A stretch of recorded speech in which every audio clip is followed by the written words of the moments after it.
नमस्कार,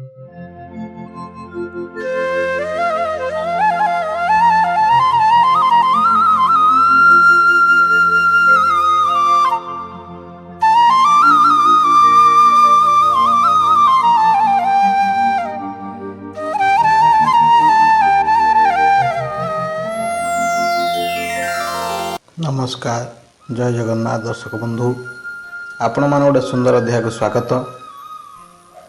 आपण माने केबे जानिछंती ए जो सिद्ध बारंग केस कौन रही तांको किंवदंती, तांको जीवनी, तांको रचना कौन पाई से ए भूमि रे ही सिद्धि लाभ करले ए जगतसिंहपुर माटी रे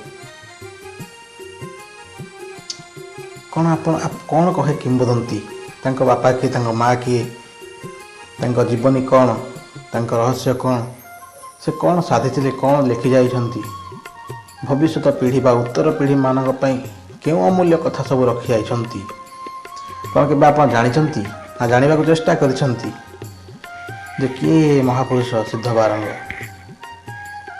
आसंतु से महापुरुषंक विषय रे जत्किंचित आमर ग्रंथर संग्रहित तथ्य आपण मानक सामने रखिया पई चेष्टा करछु।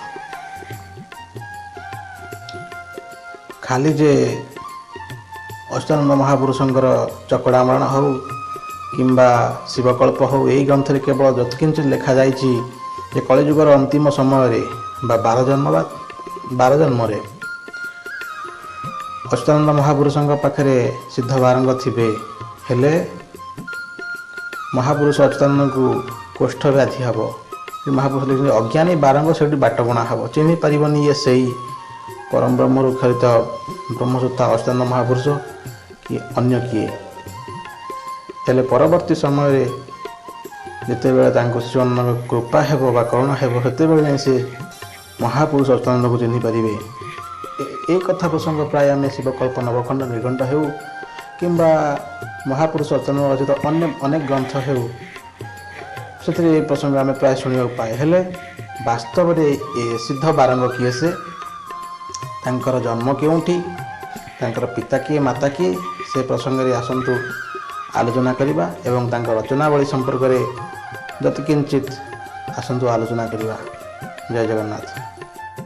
तो दास बा शिशु अनंतंकर शिष्य थिले सिद्ध बारंग, जे कि यही पवित्र क्षेत्र रे साधन कर सिद्ध लाभ करिथिबारु ए क्षेत्र नाम हला सिद्ध बारंग। जदिओ आमर ओडिया साहित्य रे अनेक ग्रंथ मानक विषय रे बारंगंकर पूर्वजन्म अर्थात तांकर बाल्यकाल कोड जन्म होइथिले, तांकर बापा के माँ के ए विषय जदिओ किछि तथ्य मिल न थाए, हेले मध्य केवल एतिक तथ्य ही मिल थाए से शिशु आनंदंकर शिष्य खाली जे शिष्य ता नुह बरं अति प्रिय शिष्य थिले एवं तांकर रचना मध्य रे अल्प किछि खंड मात्र जहाँकि प्रकाशित एवं गवेषक मानकर साधुसंत मानकर हस्तगत तन्मध्य ब्रह्मकुंडली बा ब्रह्मज्ञान तत्व है अन्यतम, जो कि महापुरुष बारंग अनेक गुड़े चेरमूली विश्वर प्रयोग तासह जहाँ आपण मैंने देखिपुं ये परिवेश रे केते मात्रा रे गछ अच्छी, केते बण जंगलिया प्रकृतिर कोल सुंदर परिवेश। तेणु से अनेक गुड़िए रोग पाई एवं अनेक गुड़िए साधना पाई अनेक गुड़िए चेरमूलीर व्यवहार प्रयोग विषय लिखा सह साधना विषय अष्टांग योग, हज, सहज, समाधि एवं बहुत किछि जल योग, घट योग, एमती बहुत किसी साधन विषय उल्लेख करिसेंती। खाली एतिकी ता नुह बरं ये जो ब्रह्मकुंडली बा ब्रह्मज्ञान तत्व यह खंडगिरी रे शिशु अनंतंक ठारू बारंग शुणिथिले एवं परवर्ती समय रे बारंगंग ठारू तांका शिष्य खुंटिया जे कि शुणिथिले एवं लेखिथिले मध्य, जहा कि ए ग्रंथ रे वर्णना रहिछि।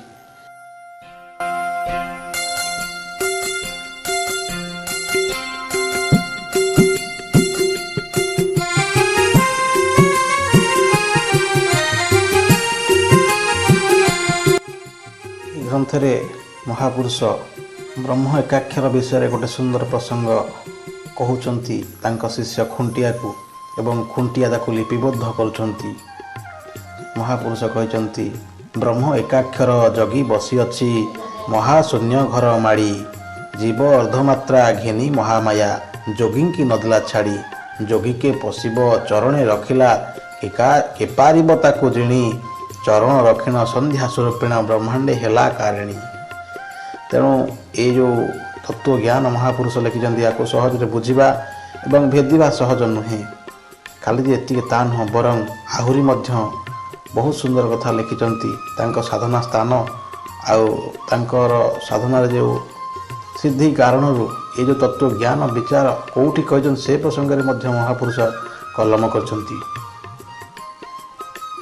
ମହାପୁରୁଷ ତାଙ୍କ ଶିଷ୍ୟକୁ ବେଲ, ବରୁଣ ଇତ୍ୟାଦି ଗଛର ମୂଳରେ ବସି ତତ୍ତ୍ୱ ଉପଦେଶ ଦେଇ କହୁଛନ୍ତି ଯେ ବେଲ ବରୁଣ ମୂଳେ ବସି ବାରଙ୍ଗ, ତତ୍ତ୍ୱ କରନ୍ତି ବିଚାର, ହେଜ ପାଇ ମୋର ମନରେ ପଡ଼ିଲା ଗୁପ୍ତ ଜ୍ଞାନ ଭଣ୍ଡାର। ପୁଣି କହୁଛନ୍ତି ମହାପୁରୁଷ, ଖୁଣ୍ଟିଆ ମୁଖକୁ ଚାହିଁ ହେଜ ପାଇଣ ବୁଝାଇ, ତୁହି ଯେ ମନରେ ତୋ ପରମ ଆତ୍ମାକୁ ଯେହୁ ରମନ୍ତି, ବ୍ରହ୍ମ ବିଦ୍ୟା ସେ ଜାଣନ୍ତି, ଆତ୍ମା ବିଦ୍ୟା ଜାଣେ ବୋଲି ବୋଲିବା ତାଙ୍କୁ।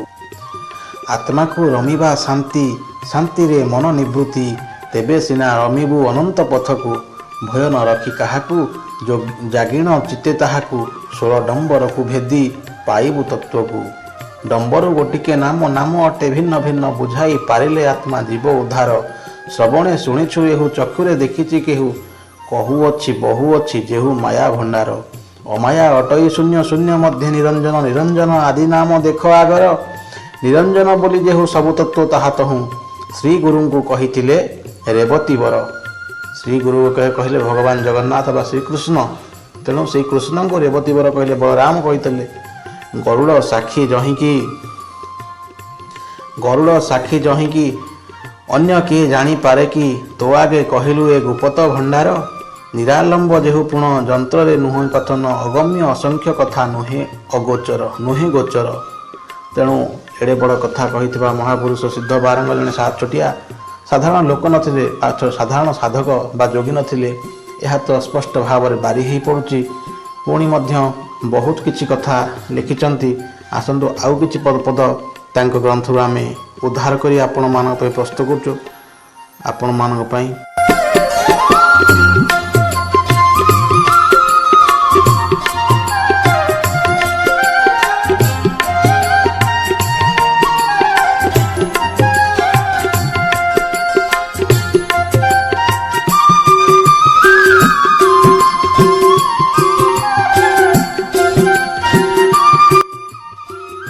ମହାପୁରୁଷ ରାମ ନାମର ମହାତ୍ମ୍ୟକୁ ପ୍ରତ୍ୟକ୍ଷ ଭାବରେ ତାଙ୍କ ଶିଷ୍ୟ ଖୁଣ୍ଟିଆଙ୍କ ଆଗରେ ପ୍ରକାଶ କରି କହିଛନ୍ତି, ରା ଅକ୍ଷର ଲକ୍ଷ୍ମୀ ଛନ୍ଦ ଧରି, ରା ଶବଦ ତତ୍ତ୍ୱ ବିଚାରି, ରା ଶବଦୁ ଶିଶୁବେଦ ଜାତ, ମ ଅକ୍ଷର ଅଟେ ବେଦ ତତ୍ତ୍ୱ।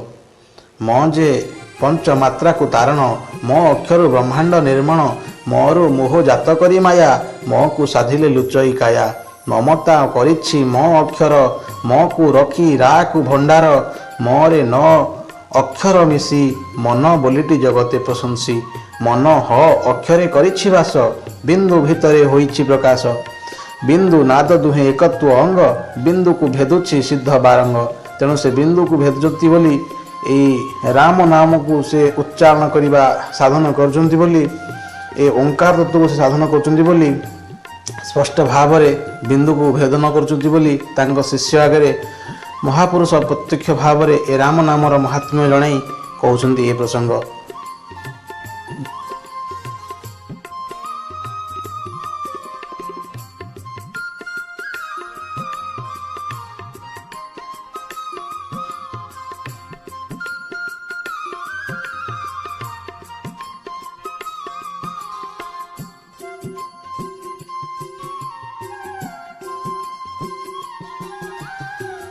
ଶିଶୁ ଅନନ୍ତ ଯାହା କହିଥିଲେ ସେ ପ୍ରସଙ୍ଗକୁ ତାଙ୍କ ଶିଷ୍ୟ ଖୁଣ୍ଟିଆ ଆଗରେ ଉକ୍ତ କରି ମହାପୁରୁଷ ସିଦ୍ଧ ବାରଙ୍ଗ କହିଛନ୍ତି, ସ୍ୱାମୀ ବୋଲନ୍ତି ଅନନ୍ତ ମୂରତି, ଦୃଶ୍ୟ ହେଲେ ଛାଡ଼େ ଭବ ଦୁର୍ଗତି।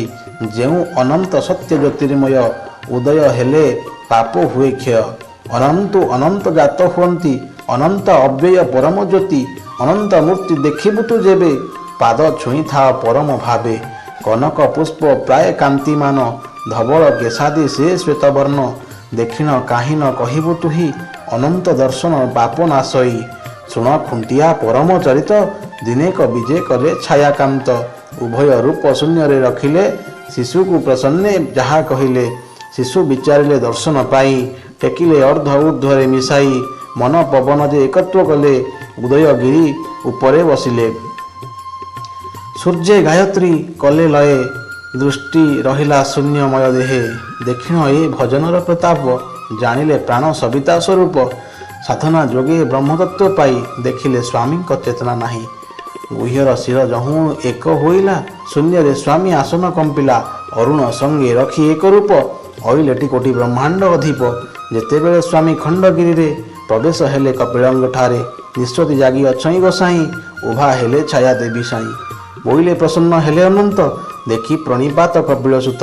ତେଣୁ କପିଳସୂତ ଏହି ଭାବରେ ସାଧନ କରି ଭଗବାନ ଅନନ୍ତଙ୍କର ଦର୍ଶନ ପାଇଥିଲେ। ଅନନ୍ତ କହିଲେ ଯାହାକୁ ମହାପୁରୁଷ ଅଚ୍ୟୁତାନନ୍ଦ କଲମ କଲେ ତାଙ୍କର ପ୍ରବନ୍ଧ ମାଳିକାରେ ଯେ ଖଣ୍ଡଗିରି ଗୁପ୍ତ ଖଣ୍ଡଗିରିରେ ଅନନ୍ତଙ୍କ ନିର୍ଦ୍ଦେଶ ହେବ କୃଷ୍ଣ ବଳରାମକୁ ମ୍ଲେଚ୍ଛ ଛେଦନ ପାଇଁ। ସେହି ସମୟରେ ନାରାୟଣଙ୍କ ଠାରୁ ଗରୁଡ଼ ଏ ପ୍ରସଙ୍ଗ ଶୁଣି ନାରାୟଣଙ୍କୁ ହାତ ଯୋଡ଼ି ବିନୀତ ହୋଇ ପଚାରିଲା, ହେ ସ୍ୱାମୀ, ହେ ପ୍ରଭୁ, ଆପଣ ଯେଉଁ କହିଲେ ଶେଷ ଦେବ ବୋଲି ଯାହା ମୁଖେ କହିଲ ସମସ୍ତ ଭେଦାଇ କହିବ ମନେ ନଥିବ ସଲ। ସେହି ସମୟରେ ନାରାୟଣ ଉତ୍ତର ଦେଉଛନ୍ତି, ଯେଉଁ ଅନନ୍ତ ମୂର୍ତ୍ତି ହୋଇବ ସ୍ଥିତି ଅଣାକାରୁ ସର୍ବ ଆକାର ଜାଣ ହେଲା ସମ୍ଭୂତ। ଅଣାକାର ଠୁଳ ଶୂନ୍ୟଟି ନାମ ଅଟେ ଅନନ୍ତ। ଅନନ୍ତ ମୂର୍ତ୍ତି ହୋଇବ ସ୍ଥିତି ଉତ୍ପତ୍ତି ହତ। ଭୃତ୍ୟର ଭୃତ୍ୟ ପରିଭୃତ୍ୟ ଭଣେ ଦିନ ଅଚ୍ୟୁତ। ତେଣୁ ସେହି ଅନନ୍ତ ମୂର୍ତ୍ତି ସେହି ଅବ୍ୟକ୍ତ ଠାକୁର ଅର୍ଥାତ୍ ଚତୁର୍ଦ୍ଧା ମୂର୍ତ୍ତି ଏକଇ ରୂପ ଅଣ ସାଧନାରେ ଦେଖ ଅଲେଖ। এই ଚତୁର୍ଦ୍ଧା ବିଗ୍ରହ ଯିଏ ଦେଖୁଛନ୍ତି ଆପଣମାନେ, ସେ ଚତୁର୍ଦ୍ଧା ବିଗ୍ରହ ଯେତେବେଳେ ମିଶିଯିବେ ଗୋଟିଏ ବ୍ରହ୍ମସତ୍ତା ହେଇଯିବ। ସେହି ବ୍ରହ୍ମସତ୍ତା ହେଲା ଅନନ୍ତ ସଚରାଚର ବ୍ରହ୍ମାଣ୍ଡର କର୍ତ୍ତା। ତେଣୁ ସିଦ୍ଧ ବାରଙ୍ଗ ସେହି ଅନନ୍ତ ସତ୍ତାଙ୍କ ଦର୍ଶନ ପାଇ ସିଦ୍ଧି ଲାଭ କରିଥିଲେ ଏବଂ ତାଙ୍କରି ପାଇଁ ସେହି ପବିତ୍ର କ୍ଷେତ୍ର ଯାହାକୁ ଆପଣମାନେ ଦେଖିପାରୁଛନ୍ତି ସିଦ୍ଧ ବାରଙ୍ଗ ବୋଲି, ଏହି କ୍ଷେତ୍ରଟି ଭଗବାନ ଜଗନ୍ନାଥଙ୍କୁ ଗୋଟିଏ ଦିନ ପାଇଁ କେବଳ ଏହି କ୍ଷେତ୍ର ପୁରୀ ହେବ ବୋଲି ମାଗିଥିଲେ। ଖାଲି ଯେ ଏତିକି ତାହା ନୁହଁ, ସେହି ଦିନଟି ହେଲା ପଣ୍ଡୁ ପୂର୍ଣ୍ଣିମାର ପୂର୍ବଦିନ ଚତୁର୍ଦ୍ଦଶୀ ତିଥି, ଯେତେବେଳେ କି ସେ ଯୋଗ ସାଧନା ଯୋଗ ସାଧନାରେ ସିଦ୍ଧି ଲାଭ କରିଥିଲେ। ଆଜି ମଧ୍ୟ ପୁରୀରୁ ମାଳଚୂଳ ଆସେ, ଯେମିତି ଅଚ୍ୟୁତାନନ୍ଦଙ୍କ ପୀଠରେ, ଯେମିତି ଯଶୋବନ୍ତଙ୍କ ପୀଠରେ, ସେମିତି ଏହି କ୍ଷେତ୍ରରେ ମଧ୍ୟ ଅନୁରୂପ ଭାବରେ ସେହି ଲୀଳା ଦିବ୍ୟ ଲୀଳା ହୁଏ ଏବଂ ଗୋଟିଏ ଦିନ ଏ କ୍ଷେତ୍ର ଶ୍ରୀକ୍ଷେତ୍ର ପାଲଟି ଯାଏ। ଯେତେବେଳେ ପ୍ରଥମେ ଆରମ୍ଭ ହେଲା ଏହି କାର୍ଯ୍ୟକ୍ରମ ବା ଏହି ପରମ୍ପରା, ମହାପୁରୁଷ ଯେତେବେଳେ ଆଞ୍ଜୁଳାଏ ବାଲିରେ କିଛି ପୂର୍ଣ୍ଣାଙ୍ଗ ଗଛର ଫଳ ଆଣି ଟେକି ଦେଇଥିଲେ, ହେ ମହାପ୍ରଭୁ, ହେ ମଣିମା, ଆପଣ ଗ୍ରହଣ କରନ୍ତୁ। କାରଣ ତାଙ୍କ ଗୁରୁ ଭକ୍ତିରେ ମାନେ ଶିଷ୍ୟର ଗୁରୁ ଭକ୍ତିରେ ପ୍ରସନ୍ନ ହୋଇ ତାଙ୍କ ଗୁରୁ ଶିଶୁ ଅନନ୍ତ ତାଙ୍କର ଏହି ସାଧନାସ୍ଥଳୀ ତାକୁ ଦେଇଥିଲେ ଶିଷ୍ୟଙ୍କୁ। ଆଜିଠାରୁ ବାପା ଏଇ ଜାଗାଟା ତୋର, ତୁ ଏଇଠି ରହିବୁ, ଏଇଠି ସାଧନା କରିବୁ, ଆଉ ଏଇଠି ହିଁ ସିଦ୍ଧି ଲାଭ କରିବୁ। ତେଣୁ ଯେତେବେଳେ ମହାପ୍ରଭୁଙ୍କୁ ଟେକି ଦେଇଛନ୍ତି ବାଲି ଆଞ୍ଜୁଳି, ସେ ବାଲି ଚରୁରେ ପରିଣତ ହୋଇଗଲା। ଏକଥା ଏ ଅଞ୍ଚଳ ଏ ଜଗତସିଂହପୁର ଜିଲ୍ଲାର ଯେଉଁ ମାଳିକା ଲାଇନ୍ର ବା ଏ ଓଡ଼ିଆ ସାହିତ୍ୟରେ ଏହି ମାର୍ଗର ଯେଉଁ ପଞ୍ଚସଖା ସିଦ୍ଧ ସାହିତ୍ୟର ଗବେଷକମାନେ ପ୍ରାୟତଃ କୁହନ୍ତି, ପ୍ରାୟ ପ୍ରବଚକ ଏବଂ ଗବେଷକମାନଙ୍କ ଠାରୁ ଏ ପ୍ରସଙ୍ଗ ଶୁଣିବାକୁ ମିଳେ। ଲୋକଙ୍କ କଥା କିମ୍ବଦନ୍ତୀ ଏସବୁ ଯେ ମହାପୁରୁଷଙ୍କ ସିଦ୍ଧ ସାଧନାର ଫଳରେ ବା ପ୍ରଗାଢ଼ ଭକ୍ତି ଫଳରେ ବାଲି ମଧ୍ୟ ଚରୁରେ ପରିଣତ ହୋଇଥିଲା। ଏ ସେହି କ୍ଷେତ୍ର ଯାହାକୁ ଆପଣମାନେ ସ୍କ୍ରିନ୍ରେ ଦେଖିପାରୁଛନ୍ତି। ତେଣୁ ଏ ସାଧାରଣ କ୍ଷେତ୍ର ନୁହନ୍ତି, ଅନେକ ଗୁଡ଼ିଏ ବୃକ୍ଷଲତା, ଖାଲି ଯେ ବୃକ୍ଷ ତା ନୁହଁ, ଚେରମୂଳି ଏବଂ ଗୁପ୍ତ ଔଷଧୀୟ ବୃକ୍ଷରେ ଭରପୁର ଏହି କ୍ଷେତ୍ର, ଯାହାକି ପୁଣ୍ୟତୋୟା ଅଳକା ନଦୀର ଅବବାହିକା। ଯଦିଓ ନଦୀ ବର୍ତ୍ତମାନ ଏହି କ୍ଷେତ୍ର ଠାରୁ ବହୁତ ଦୂରରେ ଅଛି, ହେଲେ ମଧ୍ୟ ଏଇଟା ନଦୀ ଅବବାହିକାରେ ହିଁ ଯାଉଛି। ତେଣୁ ବହୁତ କିଛି ଗୁପ୍ତ ତଥ୍ୟ ଏ ସ୍ଥାନରେ ରହିଛି ନିଶ୍ଚିନ୍ତ ଭାବରେ, ଯାହାକି ସମୟ ହେଲେ ପରିପ୍ରକାଶ ହେବ ବୋଲି ମୋର ଆଶା ଏବଂ ବିଶ୍ୱାସ। ତେଣୁ ଭଲ ଲାଗିଲେ ଭିଡ଼ିଓଟି ଲାଇକ୍ ସେୟାର ସବସ୍କ୍ରାଇବ୍ କରିବା ପାଇଁ ଭୁଲିବେ ନାହିଁ। ଆଗକୁ ମଧ୍ୟ ଏମିତି ଗୋଟେ ବହୁତ କିଛି କ୍ଷେତ୍ର ଆମ ଜଗତସିଂହପୁର ଜିଲ୍ଲାର ଆପଣମାନଙ୍କ ପାଇଁ ଆମେ ଭେଟିଦେବୁ। ଆପଣମାନେ ନିଶ୍ଚିନ୍ତ ଦେଖି ଆପଣମାନଙ୍କର ଭଲ ପାଇବା ଦେବାକୁ ଭୁଲିବେ ନାହିଁ। ଜୟ ଜଗନ୍ନାଥ, ଜୟ ପଞ୍ଚସଖା, ଜୟ ବାବା ବାରଙ୍ଗ।